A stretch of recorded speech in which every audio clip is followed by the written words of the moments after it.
అందరికీ ఒక్కడే దేవుడు, కొందరికి రహీము కొందరికి రాముడు, కొందరికి రహీము కొందరికి రాముడు. ఏ పేరున పిలిచినా దేవుడు ఒక్కడే, దేవుడొక్కడే.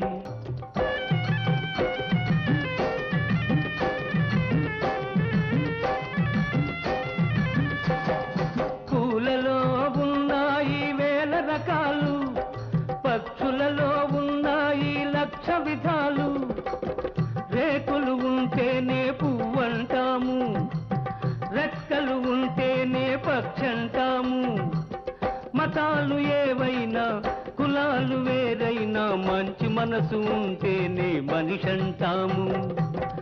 మనుషులమై మనమంతా కలిసుంటాము.